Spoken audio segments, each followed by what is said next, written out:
Pada tanggal 8 Juli 2022 ada peristiwa yang sangat mengejutkan seantero Indonesia. Bahkan sampai sekarang tuh masih trending. Kejadiannya tuh kurang lebih jam 5 sore di rumah dinas si Sambo, Verdi Sambo. Katanya sih awal muasalnya itu ada teriakan dari si Putri. Putri ini tuh istrinya si Sambo. Terjadi pelecehan seksual terhadap Ibu Putri oleh Brigadir J. Otomatis lah si Putri minta tolong ya kan. Teriak-teriak manggil bala bantuan. Datanglah si Richard Eliezer dan bertanya, ada apa? Bukannya dijawab, malah dibalas dengan tembakan. Makanya si Barada Eliezer menembak balik dan terjadilah baku tembak yang menewaskan Brigadir Joshua.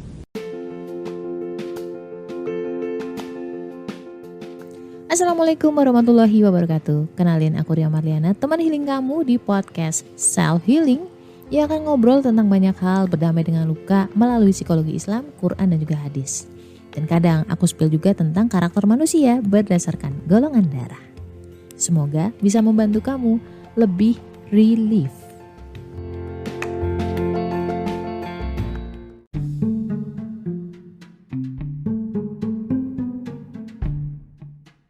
Peristiwa itu baru dipublish atau dirilis 3 hari kemudian. Oke, kita beralih ke sisi yang lain, di mana mayat dari Brigadir J sudah dimasukkan ke peti mati, di kotak mati, peti mati dibawa pulang ke rumahnya di Jambi. Berdasarkan surat perintah, peti mati itu tuh nggak boleh dibuka dan harus segera dimakamkan. Tapi pihak keluarga nggak mau. Iya, kalau itu mayatnya si Brigadir J, si anaknya mereka. Kalau misalkan bukan gimana? Jadi mereka tetap bersikeras untuk tetap membuka peti mati tersebut untuk meyakinkan bahwa memang itu adalah anaknya. Si bapak dan ibunya juga pasti udah sangat terpukul ya. Mereka taunya si anaknya si Joshua ini sudah bekerja di tempat yang enak, yang strategis.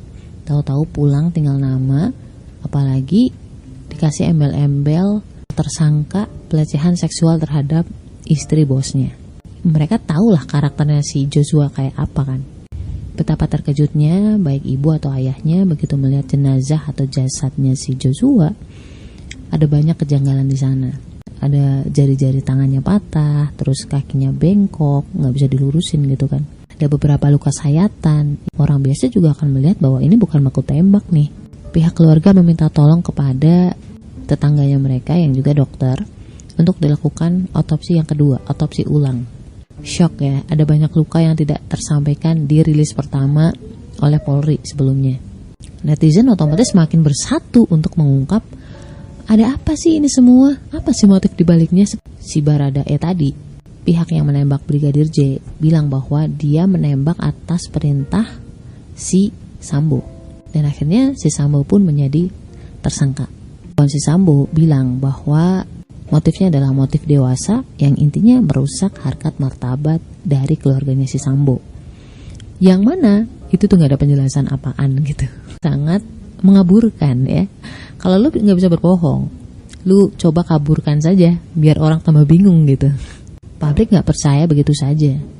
Salah satu sudut pandang dari pengacaranya si keluarga korban atau pengacaranya si keluarga Brigadir J, yaitu Bapak Komarudin. Kronologi ceritanya gini.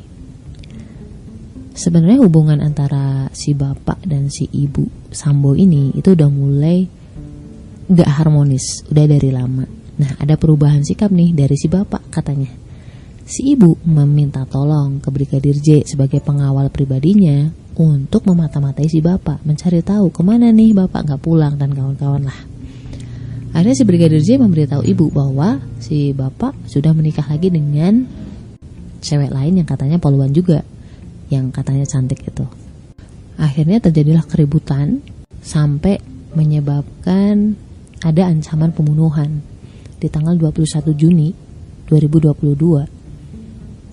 Brigadir J sampai curhat sama Vera, kekasihnya. Biasanya memang kalau cowok itu curhatnya lebih nyaman ke pacarnya atau pasangannya. Why? Karena kalau mereka curhat ke orang tuanya, dia tuh takut akan membuat beban pikiran orang tuanya. Dan di saat itu, di tanggal 21 Juni itu, mereka video call kan antara si Brigadir J sama si Vera, pacarnya. Si Brigadir J cerita bahwa dia diancam akan dihabisi, akan dibunuh. Kalau naik ke atas, akan dihabisin gitu. Jadi ada ancaman pembunuhan oleh skuad lama ke Brigadir J. Oleh sebab itu, si Brigadir J bilang ke si Vera, udahlah kamu coba cari cowok lain yang bukan dia, karena dia gak akan mungkin selamat. Intinya dia udah hopeless. Sampai sini situ sudah tidak ada lagi cerita, tapi kita menduga bahwa kehidupan berlangsung seperti biasa. 10 hari setelah itu ada acara ke Magelang, di mana si Sambo, istrinya, dan juga ajudan-ajudannya tuh ikut semua ke sana ke Magelang. Acara apa? Agendanya adalah merayakan anniversary atau ulang tahun pernikahan si Sambo dan juga istrinya. Di sana juga ada anaknya yang lagi pendidikan taruna kalau nggak salah. Jadi tanggal 2 sampai tanggal 8 pagi itu mereka masih ada di Magelang. Dan peristiwa sensitif ini terjadi tanggal 8 pagi. Katanya sih terjadi isu yang sensitif, terjadi keributan besar sampai si Ibu Putri ini mengancam akan melaporkan tentang selingkuhannya atau si poluan cantik ini kepada atasannya si Sambo, termasuk bisnis-bisnis kurang baik itu. Contohnya judi online, narkoba, dan kawan-kawan. Dan saking marahnya si Sambo, dia tuh akhirnya pulang duluan, naik pesawat ke Jakarta. Sedangkan Putri dan ajudan-ajudannya itu pulang naik mobil. Dan sudah ada tersebar CCTV-nya ya. Untuk kalian ketahui dulu nih, bahwa di Jakarta itu si Sambo punya 2 rumah. Yang pertama adalah rumah dinas, yang kedua adalah rumah pribadinya. Sambo tiba duluan 10 menit sebelum si Putri. Sambo pulang duluan ke rumah pribadinya di Jakarta. Masuk, muncul tuh di CCTV. Baru datanglah si Ibu Putri. Masuk juga diikuti oleh ajudan-ajudannya, memboyong atau membawa barang-barangnya masuk. Kalau ngeliat dari gesturnya sih kayak gak ada apa-apa ya, gak ada masalah apapun. Lalu mereka semua melakukan PCR, baik Bu Putri, Sambo, dan ajudan-ajudannya yang lain. Gak berapa lama si Sambo keluar menuju ke rumah dinas, diikuti oleh Ibu Putri dan juga ajudan-ajudannya. Kurang lebih 8 menit setelah itu, Bu Putri balik lagi ke rumah pribadi. Nampak di CCTV itu bajunya udah ganti, baju piyama warna hijau, dengan muka yang udah agak lusuh, udah mata sembab gitu. Dan anehnya, Brigadir J setelah itu sudah tidak muncul lagi di CCTV manapun.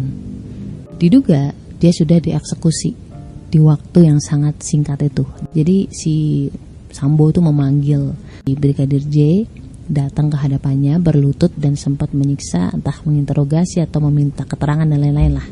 Lalu dia menyuruh si Brigadir E menembak si J. Dan berdasarkan otopsi yang kedua, ada luka dari belakang kepala menembus hidung, luka tembak dari bawah dagu yang tembus ke mulut, ada yang dari dada itu tembus, ada juga yang di hampir ke tulang belikat kanan, ada yang tangan sampai ke jari tangan tembus, kayak penjahat yang diinterogasi gitu loh. Dan gak berapa lama datang mobil kepolisian dan juga ambulans. Orang mulai mengaitkan isu ini dengan poluan tadi. Ada juga yang bilang bahwa si Sambo ini tuh emosi gara-gara si poluan cantik ini tuh lapor ke si bapak bahwa dia akan mengundurkan diri. Cuman semua itu masih dugaan. Kalau hemat gua, ini sih kelihatannya agak logis ya, agak logis sampai sini bahwa dia sampai membunuh, dia sampai emosi gara-gara cinta segitiga. Tapi ada beberapa kejanggalan. Isu ini terlalu personal sampai harus pertama membunuh si J ini, bahkan dibantu oleh 65 orang untuk menutupi kasus ini.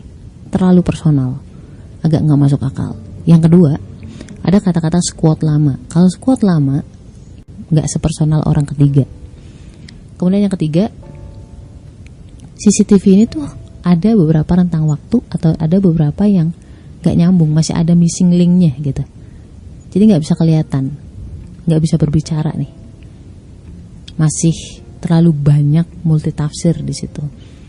Yang keempat, katanya nih setelah meninggal ada aliran dana keluar dari rekening Brigadir J ke rekeningnya salah satu ajudan yang lain sebesar 200 juta.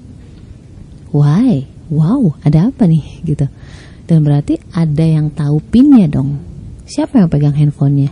Yang kelima adalah gini, si bapak Sambo ini kan dikaitkan sebagai ketua atau pimpinan dari Satgasus Merah Putih. Satgasus Merah Putih ini katanya tuh lembaga yang dibentuk tanpa ada dasar struktural yang jelas.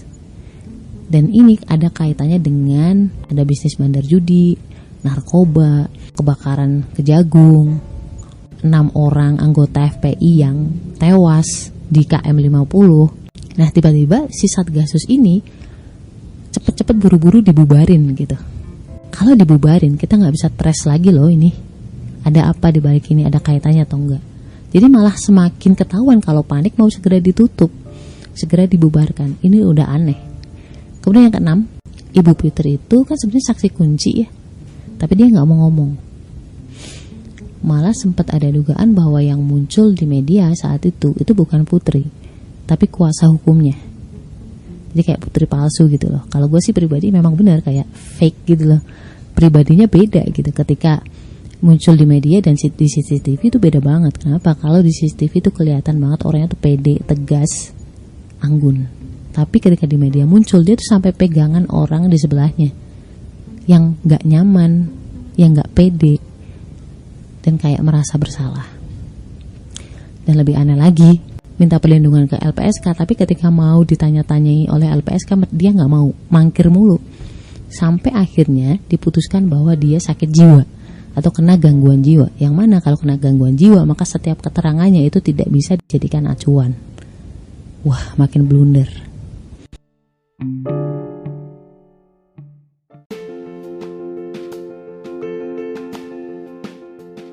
Gue punya beberapa clue sih, tapi gak akan bisa gue sampaikan di episode kali ini karena bakal panjang banget. Mudah-mudahan kita bisa ketemu lagi di next episode untuk mengungkapkan Detektif Conan gadung-gadungan. Cuma buat gue sih gini, aku senada dengan pakar yang muncul di TV One kalau gak salah. Gue khawatir bukan berarti isu orang ketiga ini salah, enggak, tapi ada banyak isu lainnya. Khawatirnya ada isu lainnya lebih besar yang sengaja atau sedang dialihkan gitu ke isu yang ini. Sorry banget kalau buat kamu yang kurang nyaman dengan tema kali ini, tapi gue tuh penasaran juga sih. Tapi jangan bilang siapa-siapa. Ingat, Allah mboten sare, Allah tuh tidak tidur. Stay love and assalamualaikum warahmatullahi wabarakatuh.